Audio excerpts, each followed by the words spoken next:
Hello everyone, I am Parthiban. Welcomes you to SAP Views. இன்னைக்கு date 18/8/2025. இந்த வீடியோவை night ஒரு 7:30க்கு ரெக்கார்ட் பண்ணிகிட்ருக்கிறேன். இப்போ பார்த்தீங்கன்னா தமிழ்நாடு மெடிக்கல் கவுன்சிலிங் ரவுண்டு 1னுடைய கவர்மெண்ட் கோட்டா அண்ட் மேனேஜ்மெண்ட் கோட்டானுடைய ப்ரொவிஷனல் லிஸ்ட்டு ரிலீஸ் பண்ணிட்டாங்க. நம்ம லிஸ்ட்டு வர அப்படியே ஹேண்ட் ரிட்டனில் ஒரு பிடிஎஃபை வச்சுட்டு கட் ஆஃப் போட்டிருந்தோம். இப்போ டீட்டெயில்டாக நம்ம கட் ஆஃப் இன்க்ரீஸ் ஆகிருக்குது. அது மட்டும் இல்லாமல் அதை டைப்டு ஃபார்மேட்டில் கிளியராக நான் உங்களுக்கு எடுத்து போட்டிருக்கிறேன்.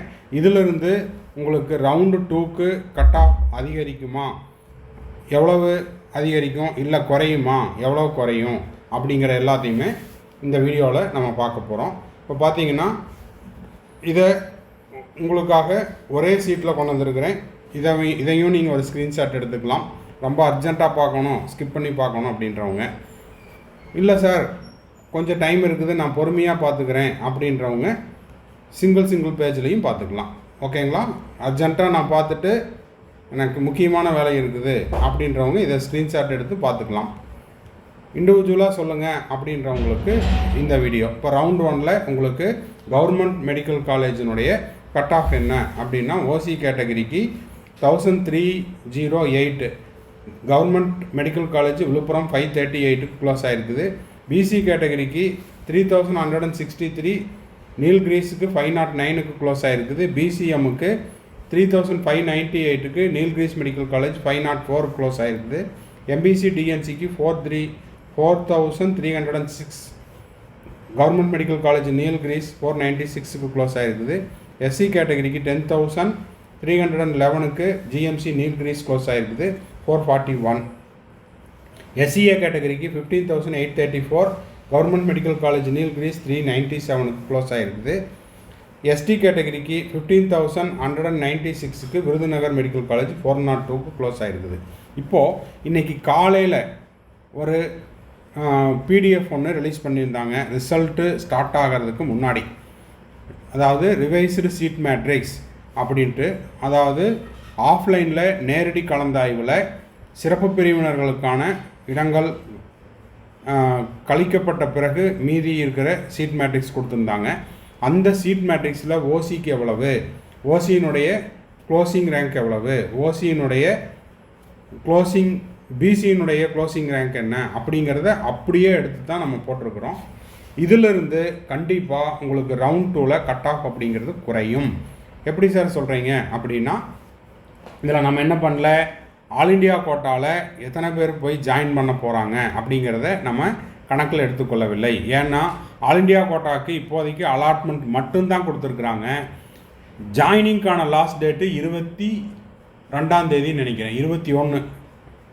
அப்போது அந்த தேதியில் எத்தனை பேர் போய் ஜாயின் பண்ணுறாங்க அப்படின்ற தகவல் உங்களுக்கு அந்த அன்னைக்கு ஈவினிங் லாஸ்ட் டேட்டில் ஆல் இண்டியா கோட்டாவில் எத்தனை பேர் சீட் எடுக்கிறாங்க, எத்தனை பேர் ஃப்ரீ எக்ஸிட்டில் வெளியில் வர்றாங்க அப்படிங்கிற தகவலை வச்சு number of candidate Tamil Nadu toppers எத்தனை பேர் ஆல் இண்டியா கோட்டாவில் சீட் எடுக்கிறாங்களோ அதனை பொறுத்து இந்த எண்ணிக்கை அப்படிங்கிறது மாறும். எவ்வளோ சார் மாறும் அப்படின்னா அந்த தகவல் கிடைச்ச பிறகு தான். இப்போ இதிலிருந்து என்னுடைய ப்ரெடிக்ஷன் என்ன அப்படின்னா, நான் ஆல்ரெடி ஒரு கவர்மெண்ட் காலேஜில் இருக்கிறேன். என்னோடய கேட்டகரிக்கு அடுத்த ரவுண்டில் இதை விட ஒரு பெட்டரான காலேஜ் கிடைக்குமா அப்படின்னா, உங்கள்கிட்ட ஒரு பிடிஎஃப் இருக்குது தமிழ்நாடு மெடிக்கல் கவுன்சிலிங்கில் அவைலபிளாக இருக்கிறது. இப்போ ஃபார் எக்ஸாம்பிள் 397 உங்களுடைய மார்க்கு அப்படின்னு எடுத்துக்கலாம். அது எந்த கேட்டகரியாக வேணால் இருக்கலாம், மேனேஜ்மெண்ட்டாக இருக்கலாம், எஸ்எஃப்ஆக இருக்கலாம். இப்போது இதிலிருந்து நீங்கள் அதாவது இப்போ ரவுண்ட் 1 போனது அப்படிங்கிறது ரவுண்ட் 1ன்னு வச்சுக்கோங்க. இப்போ ரவுண்டு 1ல் நீங்கள் 397 இருக்கிறீங்க அப்படின்னா, ஒரு எக்ஸாம்பிளுக்கு சொல்கிறேன், ஒரு 394 ஆர் 393க்கு எந்த காலேஜ் க்ளோஸ் ஆகிருக்குதோ அந்த ரேஞ்சுக்கு நீங்கள் ரீஅலாட்மெண்ட்டில் இன்னொரு காலேஜை மேல் நோக்கி செல்லலாம். ஓகேங்களா? இப்போ செல்ஃப் ஃபைனான்ஸ்லேயும் அதே தான். செல்ஃப் ஃபைனான்ஸில் நீங்கள் இருக்கிறத விட ஒரு 2 மார்க் அல்லது 3 மார்க் எந்த மார்க்கில் க்ளோஸ் ஆகிருக்குதோ எஸ்எஃப்பில், அந்த எஸ்எஃப் காலேஜிலேருந்து நீங்கள் இன்னும் கொஞ்சம் மேலே போகலாம். அப்போது நீங்கள் எஸ்எஃப்பில் ஃபஸ்ட்டில் இருக்கிற ஒரு காலேஜில் நீங்கள் க்ளோசிங் மார்க்கில் இருக்கிறீங்க அப்படின்னா இன்னொரு 3 மார்க் உங்களுக்கு எந்த காலேஜில் கவர்மெண்ட் காலேஜில் க்ளோஸ் ஆகிருக்குதோ அந்த காலேஜை நீங்கள் எதிர்பார்க்கலாம். இது வந்து ஒரு ரஃப் ப்ரெடிக்ஷன் மட்டும்தான். அக்யூரேட் ப்ரெடிக்ஷன் வேணும்னா நம்மளுக்கு ஆல் இண்டியா கோட்டாவில் நம்ம தமிழக மாணவர்கள் டாப்பர்ஸ் எத்தனை பேர் வெளியில் போகிறாங்களோ அதனை பொறுத்து அந்த ரிசல்ட் வந்து ஜாயிண்ட் கேண்டிடேட்டினுடைய லிஸ்ட்டை எடுத்துகிட்டு அதன் பிறகு தான் நம்ம சொல்ல முடியும். ஏன்னா ப்ரீ எக்ஸிட் எடுத்துட்டாங்களா இல்லை அலாட் ஆன கேண்டிடேட்டு ஆல் இண்டியா கோட்டாவில் சீட்டு வேண்டாம்னா திரும்ப தமிழ்நாட்டிலேயே வந்து சேர்ந்துருக்குறாங்களா அப்படிங்கிறது எல்லாமே இன்னமும் ஆல் இண்டியா கோட்டாக்கும் லாஸ்ட் டேட் ஃபார் ஜாயினிங் வரவில்லை, தமிழ்நாட்டுக்கும் லாஸ்ட் டேட் ஆஃப் ஜாயினிங் அப்படிங்கிறது இன்னமும் அந்த டெட்லைன் வரல. ஸோ இதனை பொறுத்து கட் ஆஃப் அப்படிங்கிறது கண்டிப்பாக குறையும். கணிசமாக குறையுமா, 5 மார்க் குறையுமா, 4 மார்க் குறையுமா அப்படின்னா அந்த டேட்டாவை வச்சு தான் நம்ம சொல்ல முடியும். இதனால தான் ஸ்கிப் பண்ணிட்டு போகிறவங்க முதல்லையே ஸ்கிப் பண்ணிட்டு போயிருங்க. கடைசி வரைக்கும் தனித்தனியாக வேணும் அப்படிங்கிறவங்க வெயிட் பண்ணுங்க அப்படின்னு சொல்லியிருந்தேன். ஏன்னா இப்போ வர்ற ஃபோன் கால்ஸ் வந்து 2வது ரவுண்டுக்கு நான் வெயிட் பண்ணலாமா, 2வது ரவுண்டில் எவ்வளோ குறையும் அப்படின்னு கேட்டிருக்காங்க. அப்போது ஒவ்வொரு கேட்டகரியிலையும் ஒவ்வொரு கோட்டாலையும், அதாவது கவர்மெண்ட் கோட்டாவாகட்டும் செல்ஃப் ஃபைனான்ஸ் ஆகட்டும், இப்போ கவர்மெண்ட் கோட்டாவில் சீட்டு கிடைச்சவங்க நான் எதிர்பார்த்த கல்லூரி கிடைக்கல, அப்கிரேடேஷனில் எனக்கு இன்னொரு காலேஜ் கிடைக்குமான்னு கேட்டிருக்காங்க. ஸோ அவங்க இப்போ உங்ககிட்ட இருக்கிற அந்த கவர்மெண்ட் கோட்டா ப்ரொவிஷனல் அலாட்மெண்ட் லிஸ்ட்டை கையில் வச்சுக்கோங்க. அதிலிருந்து ஒரு 3 மார்க் இல்லைன்னா 4 மார்க்குக்கு மேலே எந்த காலேஜ் க்ளோஸ் ஆகிருக்குதோ அந்த மார்க்குக்கு உங்களுக்கு கிடைப்பதற்கான வாய்ப்பு இருக்குது.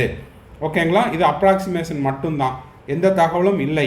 ஏன்னா ஆல் இண்டியா கோட்டாவில் நம்ம எத்தனை பேர் ஜாயின் பண்ண போகிறாங்க அப்படிங்கிற அந்த ஜாயினிங் டேட் முடிஞ்சதுக்கப்புறம் தான் தெரியும். அதே போல் தமிழ்நாட்டில் சீட் எடுத்தவங்களுமே ஃப்ரீ எக்ஸிட் பண்ண போகிறாங்களா, மேனேஜ்மெண்ட் சீட்டுனாலும் அவங்க ஃப்ரீ எக்ஸிட் ஆனாங்கன்னா அந்த சீட்டு அடுத்த ரவுண்டில் இன்னொரு மாணவருக்கு கிடைப்பதற்கான வாய்ப்பு உள்ளது.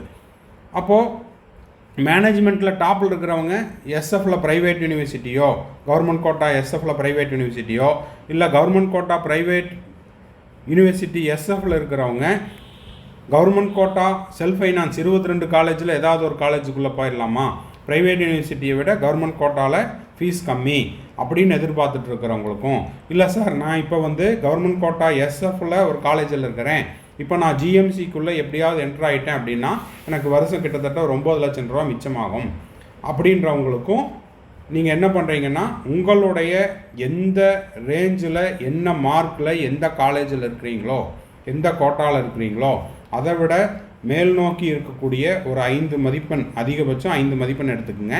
அந்த 5 மதிப்பெண்ணுக்குள்ளே 3லேருந்து 5 மதிப்பெண்ணுக்குள்ளே எந்த காலேஜ் க்ளோஸ் ஆகிருக்குதோ அந்த காலேஜ் உங்களுக்கு ரவுண்ட் 2வில் கிடைப்பதற்கான வாய்ப்புகள் உள்ளன.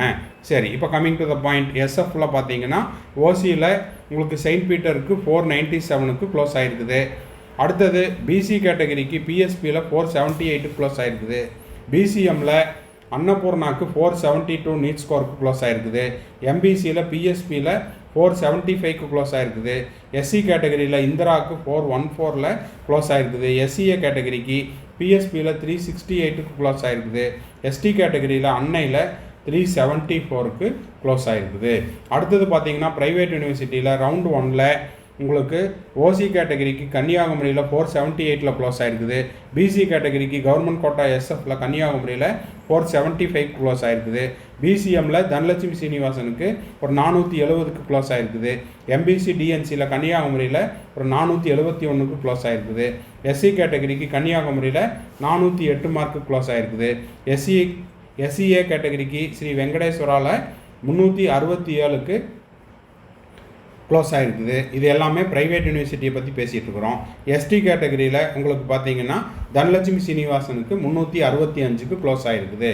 இப்போது ஒவ்வொருவருடைய மூவும் எப்படி இருக்குது, அப்கிரேடேஷன் அப்படிங்கிறது எப்படி இருக்குதுன்னா, நான் ப்ரைவேட் யூனிவர்சிட்டியில் இருக்கிறேன், நான் வந்து எப்படியாவது எஸ்எஃப்குள்ளே வந்துடணும், எஸ்எஃப்எல் இருக்கிறேன், நான் எப்படியாவது கவர்மெண்ட் காலேஜுக்குள்ளே வந்துடணும், நான் இப்போ கவர்மெண்ட் காலேஜுக்குள்ளே இருக்கிறேன், நான் எப்படியாவது இருக்கிற காலேஜிலிருந்து இன்னொரு 2 காலேஜ் மேல் நோக்கி போகணும் அப்படின்னா எனக்கு ரவுண்டு 1னுடைய கட் ஆஃபுக்கும் ரவுண்ட் 2னுடைய கட் ஆஃபுக்கும் மாற்றம் இருக்குமா, குறையுமா அப்படின்னா கண்டிப்பாக குறையும். அதற்கான காரணங்களை நான் ஏற்கனவே சொல்லிட்டேன். ஏன்னா இதில் ஆல் இண்டியா கோட்டாவில் எத்தனை பேர் ஃப்ரீ எக்ஸிட் ஆக போகிறாங்க டாப்பர்ஸு, இல்லை ஆல் இண்டியா கோட்டாவில் தமிழ்நாடு வேண்டாம், நான் வந்து என்னுடைய ட்ரீம் காலேஜ் எய்ம்ஸோ ஜிப்மரோ இல்லை ஸ்டேட் கோட்டா 15% நான் எதிர்பார்த்த கல்லூரி எனக்கு கிடச்சிருச்சு, அதனால் நான் வந்து தமிழ்நாடு என்னோடய சீட்டை இன்னொரு தமிழக மாணவர்களுக்கு விட்டு கொடுத்துட்டு போகிறேன் அப்படிங்கிற அந்த ப்ராட் மைண்டோட எத்தனை பேர் வெளியில் போகிறாங்களோ, நீங்கள் இருக்கக்கூடிய இடத்துலேருந்து ஒரு 3லிருந்து 5 மதிப்பெண் உங்கள் கேட்டகரிக்கு குறைய வாய்ப்பு உள்ளது. இதுதான் ஃபஸ்ட் ரவுண்டுக்கும் செகண்ட் ரவுண்டுக்குமான டிஃபரன்ஸ். ஓகேங்களா? ஸோ இந்த வீடியோ உங்களுக்கு யூஸ்ஃபுல்லாக இருந்துச்சு அப்படின்னா மறக்காமல் லைக் பண்ணுங்கள், சப்ஸ்கிரைப் பண்ணுங்கள், ஷேர் பண்ணுங்கள். தேங்க்ஸ் ஃபார் வாட்சிங். மறுபடியும் அடுத்த ஒரு வீடியோவில் அடுத்த ஒரு அப்டேட்டோட மீட் பண்ணுறேன். ஓகேங்களா? அடுத்தடுத்த வீடியோவில் இன்னமும் பிடிஎஸ்க்கும் மேனேஜ்மெண்ட் கோட்டாக்கும் கட் ஆஃப் வீடியோ ரெடியாக இருக்குது, நம்ம போஸ்ட் பண்ணிடலாம். Bye, see you, have a nice day. Seat கிடைத்தவர்களுக்கு, முதல் சுற்றில் கிடைத்தவர்களுக்கு ஆல் தி பெஸ்ட். 2வது செட்டில் வெயிட் பண்ணிகிட்டு இருக்கிறவங்களுக்கு உங்களுடைய விருப்ப கல்லூரி கிடைக்கணும் அப்படின்ட்டு உங்கள் சார்பாக மற்றும் மாணவர்கள் மற்றும் பெற்றோர்கள் சார்பாகவும் SAP யூடியூப் சேனல் சார்பாகவும் இறைவனிடம் பிரார்த்தனை செய்து கொள்கிறோம். பாய், சி யூ.